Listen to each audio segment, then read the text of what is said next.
കുറച്ചു ഭാഗങ്ങളാണ് നിങ്ങൾക്ക് വേണ്ടി ഞങ്ങൾ ഇവിടെ അവതരിപ്പിക്കുന്നത്. ആയിരക്കണക്കിന് വർഷങ്ങൾക്ക് മുൻപ് നടന്ന ചരിത്രമാകുമ്പോൾ ചില അഭിപ്രായ വ്യത്യാസങ്ങളോ കുറവുകളോ ഉണ്ടാകും. അത് കൂട്ടുകാർ ക്ഷമിക്കുമല്ലോ. ബിസ്മില്ലാഹ്. ദ പ്രോഫറ്റ് യൂസഫ് അലൈഹിസ്സലാം. കഴിഞ്ഞ എപ്പിസോഡിൽ മുഖ്യമന്ത്രി അസീസിന്റെ ഭാര്യ സുലൈഖക്ക് യൂസുഫ് നബിയോട് പ്രണയം തോന്നുന്നതും അദ്ദേഹത്തെ വശീകരിക്കാൻ ശ്രമിക്കുന്നതും നാം കണ്ടു. എന്നാൽ അള്ളാഹുവിന്റെ വിശ്വസ്തനായിരുന്ന പ്രവാചകൻ അതിനെ എതിർക്കുകയും സുലൈഖ അദ്ദേഹത്തിന്റെ ഷർട്ടിൽ പിടിച്ച് കീറുകയും ചെയ്തു. ആ സമയം മുറിയിലേക്ക് കടന്നു വന്ന ഭർത്താവിനോട് യൂസുഫ് തന്നെ ആക്രമിക്കാൻ ശ്രമിച്ചു എന്ന് കള്ളം പറഞ്ഞു. ഭാഗ്യവശാൽ അസീസിന്റെ കൂടെ ഉണ്ടായിരുന്ന ബന്ധു ഇത് നിരീക്ഷിക്കുകയും സുലൈഖ കള്ളം പറയുകയാണെന്ന് കണ്ടെത്തുകയും ചെയ്തു. മുഖ്യമന്ത്രി പ്രവാചകനോട് മാപ്പ് പറയുകയും ഈ സംഭവം രഹസ്യമായി സൂക്ഷിക്കണമെന്ന് അപേക്ഷിക്കുകയും ചെയ്തു. പക്ഷേ ഈ വാർത്ത എങ്ങനെയോ ആളുകൾ അറിഞ്ഞു. അവർ സുലൈഖയെ കളിയാക്കുകയും സുലൈഖ പുറത്തു പോകുമ്പോൾ അവർ കേൾക്കാൻ വേണ്ടി സ്ത്രീകൾ പരസ്പരം പറഞ്ഞു, അവർക്കെങ്ങനെ ഒരു അടിമയോട് ഇങ്ങനെ പെരുമാറാൻ തോന്നി? അവരുടെ പരിഹാസം കാരണം സുലൈഖക്ക് വളരെയധികം വിഷമമായി. അവർക്കത് സഹിക്കാൻ കഴിഞ്ഞില്ല. താൻ നേരിടുന്ന അതേ പ്രലോഭനത്തിൽ മറ്റു സ്ത്രീകളെയും കീഴ്പ്പെടുത്താൻ അവർ ഒരു പദ്ധതി ആസൂത്രണം ചെയ്തു. നഗരത്തിലെ പ്രധാനപ്പെട്ടവരായ എല്ലാ സ്ത്രീകളെയും ക്ഷണിച്ച് ഒരു വിരുന്ന് നൽകുവാൻ അവർ തീരുമാനിച്ചു. വിരുന്ന് സ്ത്രീകൾക്കായി മാത്രമായിരുന്നു. ക്ഷണിക്കപ്പെട്ടവർ എല്ലാവരും വിരുന്നിനെത്തി. അവർക്ക് മുൻപിൽ വിഭവസമൃദ്ധമായ വിരുന്നൊരുക്കി. ഭക്ഷണത്തിനു ശേഷം അതിഥികൾക്ക് പഴം മുറിക്കുന്നതിനു വേണ്ടി കത്തികൾ കൊണ്ടുവരാൻ അവർ ദാസിയോട് പറഞ്ഞു. സുലൈഖ അവരോട് സംസാരിക്കാൻ തുടങ്ങി. സ്ത്രീകൾ അവരവർ ചെയ്യുന്ന കാര്യങ്ങൾ നിർത്തിവെച്ച് സുലൈഖയുടെ വാക്കുകളിൽ ശ്രദ്ധിച്ചു. ഞാൻ എന്റെ അടിമയുമായി സ്നേഹത്തിലായിരുന്നു എന്ന് എല്ലാവരും പറയുന്നത് ഞാൻ കേട്ടു. ആ സുന്ദരനായ മനുഷ്യനെ ഞാൻ ആരാധിക്കുന്നു. ഞാൻ അവനെ വശീകരിക്കാൻ ശ്രമിച്ചിരുന്നു എന്നത് ഞാൻ നിഷേധിക്കുന്നില്ല. വളരെ നാളായി ഞാൻ അദ്ദേഹത്തെ സ്നേഹിക്കുന്നുണ്ട്. സ്ത്രീകളെല്ലാം അമ്പരന്നു. സുലൈഖ തന്റെ ഇഷ്ടത്തെക്കുറിച്ച് ഇങ്ങനെ പരസ്യമായി പറയുമെന്ന് അവർ പ്രതീക്ഷിച്ചിരുന്നില്ല. ഭക്ഷണത്തിനു ശേഷം അതിഥികൾ അവരുടെ പഴങ്ങൾ മുറിച്ചു തുടങ്ങി. ഈ സമയത്താണ് സുലൈഖ യൂസുഫ് നബിയെ വിളിക്കുന്നത്. തന്റെ കണ്ണുകൾ താഴ്ത്തിക്കൊണ്ട് അദ്ദേഹം മുറിയിലേക്ക് പ്രവേശിച്ചു. സുലൈഖ പേര് വിളിച്ചപ്പോൾ അദ്ദേഹം തല ഉയർത്തി. യൂസുഫ് നബിയുടെ മുഖം കണ്ടപ്പോൾ അതിഥികൾ വിസ്മയഭരിതരായിരുന്നു. അദ്ദേഹത്തിന്റെ മുഖം സൗന്ദര്യം കൊണ്ട് തിളങ്ങുന്നതായിരുന്നു. അത് നിഷ്കളങ്കതയെ പ്രതിഫലിപ്പിച്ചു. പഴം മുറിക്കുകയായിരുന്ന അവർ ആശ്ചര്യപ്പെട്ടു. അവരുടെ കണ്ണുകൾ പ്രവാചകന്റെ മുഖത്തായിരുന്നു. പഴങ്ങൾ മുറിക്കുന്നതിന് പകരം സ്വന്തം കൈകളാണ് മുറിക്കുന്നത് എന്ന് അവർ അറിഞ്ഞിരുന്നില്ല. പ്രവാചകന്റെ സൗന്ദര്യത്തിൽ മയങ്ങിയിരുന്ന അവർക്ക് വേദനയൊട്ടും അറിഞ്ഞിരുന്നില്ല. ഇതൊരു മനുഷ്യനല്ല, അവരിൽ ഒരാൾ പറഞ്ഞു. അതൊരു മലക്കാണ്, മറ്റൊരാൾ പറഞ്ഞു. അതിനുശേഷം സുലൈഖ എഴുന്നേറ്റ് നിന്ന് പറഞ്ഞു, നിങ്ങൾ നിങ്ങളുടെ കൈകളിലേക്ക് നോക്കുക. സ്ത്രീകൾ അവരുടെ കൈകളിലേക്ക് നോക്കി.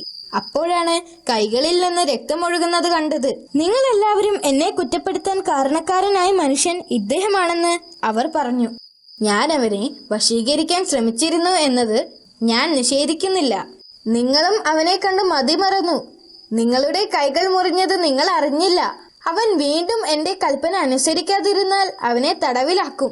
സുലൈഖ പറഞ്ഞു. പ്രവാചകൻ ശാന്തമായി മറുപടി പറഞ്ഞു, കുറ്റബോധമില്ലാതെ ജയിലിൽ പോകാൻ ഞാൻ ആഗ്രഹിക്കുന്നു. പ്രവാചകൻ കണ്ണുകൾ താഴ്ത്തിക്കൊണ്ട് മുറിവിട്ടുപോയി. സുലൈഖ നാണം കെട്ടുപോയി. ആ രാത്രിയിൽ സുലൈഖ തന്റെ ഭർത്താവിനെ കാര്യങ്ങൾ പറഞ്ഞ് ബോധ്യപ്പെടുത്തി. മുഖ്യമന്ത്രി ഒരു മകനെ പോലെ പ്രവാചകനെ സ്നേഹിച്ചിരുന്നു. യൂസുഫ് നബി നിരപരാധിയാണെന്ന കാര്യം അയാൾക്കറിയാമായിരുന്നു. പക്ഷേ തന്റെ ഭാര്യയുടെ നിർബന്ധത്തിൽ വഴങ്ങി അദ്ദേഹം യൂസുഫ് നബിയെ തടവിലാക്കാൻ തീരുമാനിച്ചു. അസീസ് യൂസുഫ് നബിയെ അറസ്റ്റ് ചെയ്യാനും ജയിലിലാക്കാനും ഉത്തരവിട്ടു.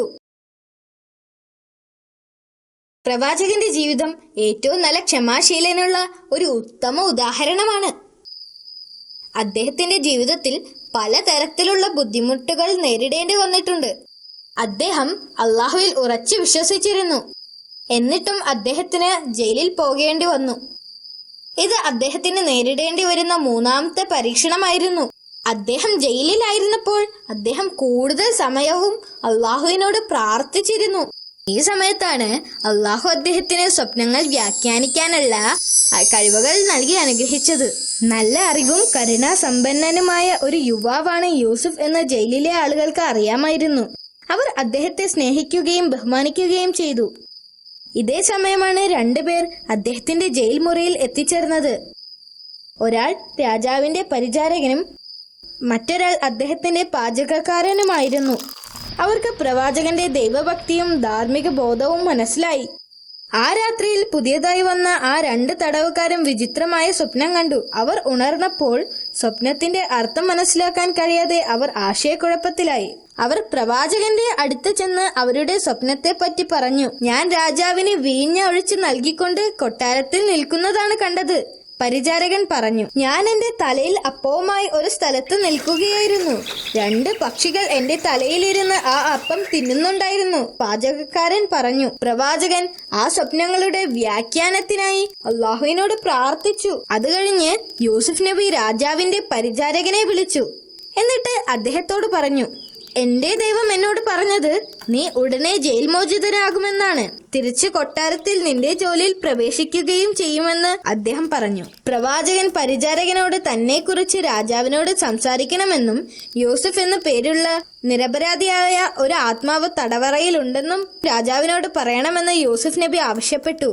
എന്നിട്ട് പ്രവാചകൻ പാചകക്കാരനെ വിളിച്ചിട്ട് പറഞ്ഞു, നീ കണ്ട സ്വപ്നത്തിന്റെ അർത്ഥം നീ ഉടനെ തൂക്കിലേറ്റപ്പെടുമെന്നാണ്. പ്രവാചകൻ മുൻകൂട്ടി പ്രവചിച്ചതുപോലെ സംഭവിച്ചു. പാചകക്കാരനെ തൂക്കിലേറ്റി. പരിചാരകൻ കൊട്ടാരത്തിലേക്ക് മടങ്ങുകയും ചെയ്തു. എന്നാൽ അയാൾ ജോലിയിൽ തിരിച്ചെത്തിയ ഉടൻ ശൈത്താൻ അയാൾക്ക് പ്രവാചകനെ കുറിച്ച് മറവി നൽകി. അതിനാൽ യൂസുഫ് നബിക്ക് കുറച്ചു കാലം കൂടി ജയിലിൽ കഴിയേണ്ടി വന്നു.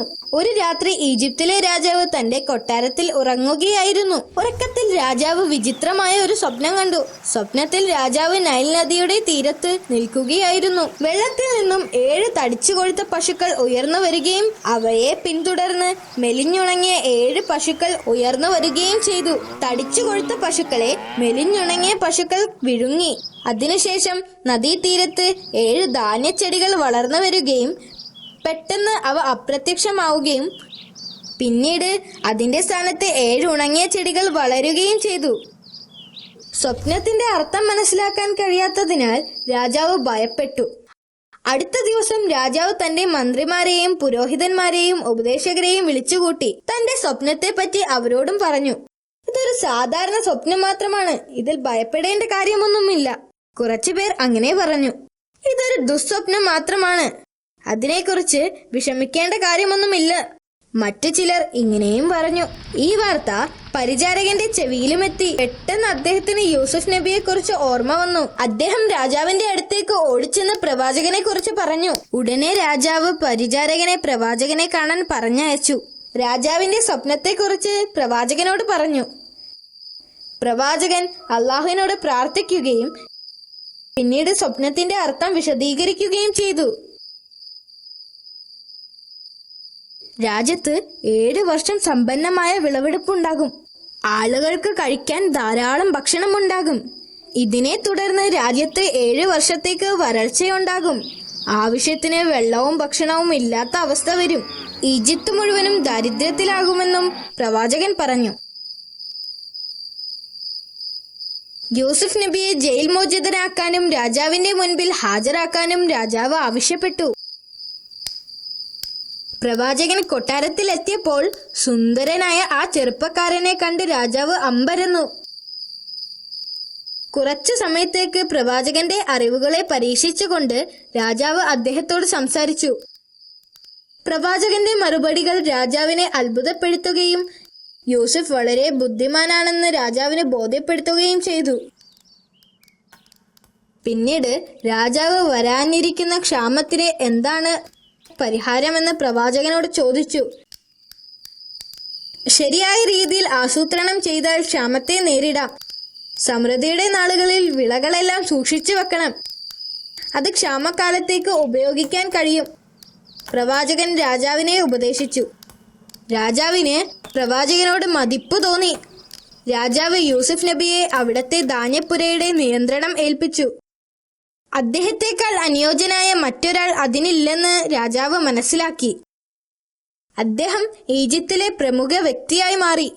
കാലചക്രങ്ങൾ തിരിഞ്ഞു. ഏതാനും മാസങ്ങൾക്ക് മുൻപ് ജയിലിൽ കഴിഞ്ഞിരുന്ന പ്രവാചകൻ ഇപ്പോൾ ഈജിപ്തിലെ മുതിർന്ന ഉദ്യോഗസ്ഥന്മാരിൽ ഒരാളായി മാറി. തുടർന്ന് വന്ന 7 വർഷങ്ങളിൽ പ്രവാചകന്റെ നിയന്ത്രണത്തിലായിരുന്നു കൃഷി. വരാനിരിക്കുന്ന ക്ഷാമകാലത്തേക്കുള്ള ധാന്യങ്ങൾ അദ്ദേഹം ശ്രദ്ധാപൂർവം ശേഖരിച്ച് സംരക്ഷിച്ചു. ഇതിൽ രാജാവ് വളരെയധികം സംതൃപ്തനായിരുന്നു. ഇതുപോലെയുള്ള പല പ്രതിസന്ധി ഘട്ടത്തിലും രാജാവ് യൂസുഫ് നബിയുടെ ഉപദേശം തേടിയിരുന്നു. വർഷങ്ങൾ കടന്നുപോയി. പ്രവാചകൻ പ്രവചിച്ചതുപോലെ വരൾച്ച വന്നു. രാജ്യത്തു മുഴുവനും ക്ഷാമം വ്യാപിച്ചു. വെള്ളം എല്ലായിടത്തും വറ്റാൻ തുടങ്ങി. ഇലകൾ മഞ്ഞ നിറമായി. ആകാശത്തു നിന്നും ഒരു തുള്ളി മഴ പോലും ലഭിച്ചില്ല. പ്രവാചകൻ വരാനിരിക്കുന്ന കഠിന നാളുകൾക്ക് വേണ്ടത്ര ധാന്യങ്ങൾ നേരത്തെ തന്നെ ശേഖരിച്ചു വച്ചിരുന്നു.